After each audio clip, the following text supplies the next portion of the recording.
Hello Ram Ram दोस्तों। मैं अमित कुमार आप सभी का आपके अपने YouTube channel the brain education पर स्वागत करता हूं। आई होप सभी अच्छे होंगे और अपनी तैयारी को ऐसे ही कंटिन्यू रख रहे होंगे। तो आप सभी को पता है कि हमने एचटेट टीजीटी पीजीडी के लिए सामाजिक विज्ञान high target chapter wise series start की हुई है।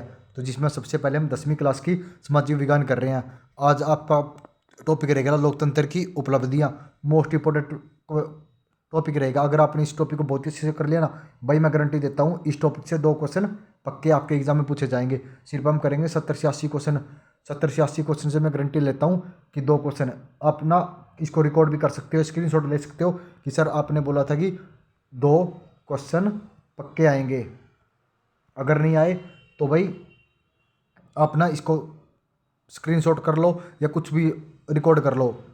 मैं बोलता हूँ आज वाली क्लास से 2 क्वेश्चन पक्के आएंगे आपके। तो चलो अब आपकी टाइम वेस्ट ना करते हुए क्लास की शुरुआत करते हैं। आपका पहला क्वेश्चन है, निम्न में से कौन सा तत्व लोकतंत्र की स्थापना में बाधक है? तो लोकतंत्र की स्थापना में कौन सा बाधक है? अशिक्षा है। पूंजी भी है, नेता भी और चुनाव है, लेकिन अशिक्षा नहीं है। लोकतंत्र में सरकार किसके प्रति उत्तरदायी होती है? तो लोकतंत्र में सरकार जनता के प्रति उत्तरदायी होती है। मोस्ट इंपॉर्टेंट क्वेश्चन भाई, आज जिस भी क्वेश्चन पर इंपॉर्टेंट लिखूं उस क्वेश्चन को बहुत ही अच्छे से पढ़ लेना। चलो ये क्वेश्चन को दोबारा बताता हूँ। लोकतंत्र में सरकारें किसके प्रति उत्तरदायी होती है? तो लोकतंत्र में सरकारें जनता के प्रति उत्तरदायी होती है। आपका नेक्स्ट क्वेश्चन है, भारत में किस तरह के लोकतंत्र की व्यवस्था है? तो भारत में अप्रत्यक्ष लोकतंत्र की व्यवस्था है। ये भी मोस्ट इंपॉर्टेंट क्वेश्चन है, इसको भी अच्छे से नोट कर लेना। आपका नेक्स्ट क्वेश्चन है, विश्व में कौन सी शासन व्यवस्था को सबसे अच्छा माना गया? तो विश्व में सबसे ज़्यादा लोकतंत्र को सबसे अच्छा माना गया। आज दुनिया में लगभग कितने देशों में लोकतंत्र विद्यमान है? लगभग 100 देशों में लोकतंत्र विद्यमान है। किस सरकार के कार्यों का मूल्यांकन जनता व्यय के कारण नहीं करती? तो जनता व्यय के कारण लोकतंत्र शासन का नहीं करती। किस सरकार में चुनाव नियमित रूप से होते हैं? तो लोकतंत्र सरकार में चुनाव नियमित रूप से होते हैं। किस सरकार में फैसला लेने में विलम्ब है? तो कौन सी सरकार है? तो इनमें से कोई नहीं है, सभी सरकारें अपना फैसला लेती हैं। दक्षिण अफ्रीका और ब्राज़ील में समाज में सबसे निचले पायदान पर रहने वाले 20% लोग आय के कितने प्रतिशत हिस्से पर अपना जीवन यापन करते हैं? तो लगभग 3% हिस्से पर जीवन यापन करते हैं। लोगों के बीच विनिमय संवाद की गुंजाइश किस में बनी रहती है? तो लोकतंत्र में बनी रहती है। लोकतंत्र में फैसले लिए जाते हैं। लोकतंत्र में फैसले सामूहिक सहमति से लिए जाते हैं। किसके फैसले में व्यक्तिगत पूर्वग्रह की अधिकता रहती है? तो ये गैर लोकतांत्रिक में रहती है। इनमें से कौन सी बात एक लोकतांत्रिक व्यवस्था के अनुरूप नहीं है? तो कौन सी नहीं है? बहुसंख्यक की शासन या शासन प्रणाली। यहाँ पे शासन प्रणाली भी आ सकता है। निम्न में से कौन सा गुण लोकतंत्र में मेल नहीं है? तो लोकतंत्र में कौन सा नहीं है? बहुसंख्यक का शासन या शासन प्रणाली नहीं है।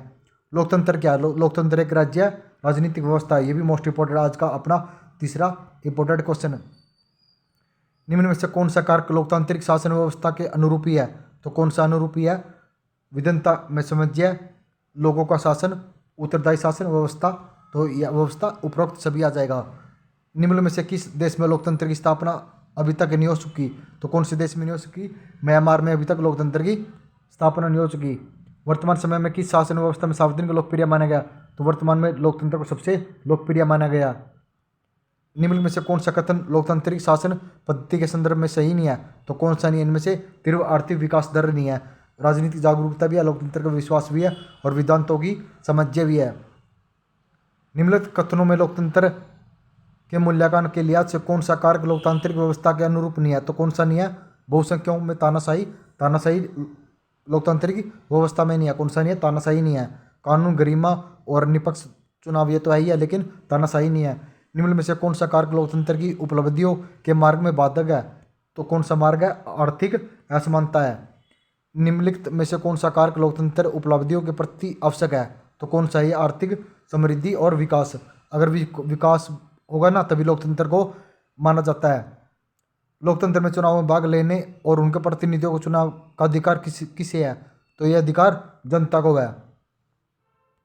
आपका नेक्स्ट क्वेश्चन है, निम्नलिखित कारकों में लोकतंत्र की उपलब्धियों का मूल्यांकन का सही कसौटी व अधिकार क्या है? या आधार, कहीं यहाँ पर अधिकार भी आए, कई बार ना यहाँ पर लास्ट टाइम अधिकार भी दिया गया था। अधिकार या आधार कौन सा है? तो उत्तरदायी शासन व्यवस्था है। आई होप आपको भाई क्लास अच्छी लग रही हो। अगर अच्छी लग रही है तो कभी प्लीज़ आप सभी ना भाई कमेंट जरूर करना। अगर आप कमेंट करोगे तभी हमें भी नेक्स्ट पार्ट बनाने का मोटिवेट मिलेगा।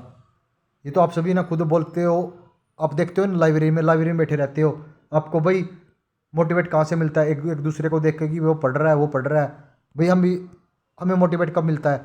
जब आप भाई कमेंट करोगे, लाइक करोगे, क्योंकि हमें पता लगना चाहिए ना भाई आपको क्लास अच्छी लग रही है। अगर अच्छी नहीं लग रही है तो इससे पर क्या भी करें भाई, नेक्स्ट पार्ट बना के। आपका आज का लास्ट क्वेश्चन है, लोकतंत्र के मूल्यांकन के लिहाज से इनमें से कौन सा एक चीज़ लोकतांत्रिक व्यवस्था के अनुरूप नहीं है? तो बहुसंख्यकों का शासन अनुरूप नहीं है, जनता भी है, कानून भी है, और व्यक्ति की गरिमा भी नहीं है। भाई आज थोड़ा हाँ सर्दी की वजह से गला डाउन है, इसलिए आज आवाज़ भी थोड़ी अजीब सी आ रही है। तो प्लीज़ आप सभी ना बैकग्राउंड या हमारी आवाज़ को थोड़ी सी आज के लिए कॉम्प्रोमाइज़ करो, क्योंकि भाई आपको हम कंटेंट दे रहे हैं, ना कि आपका टाइम वेस्ट।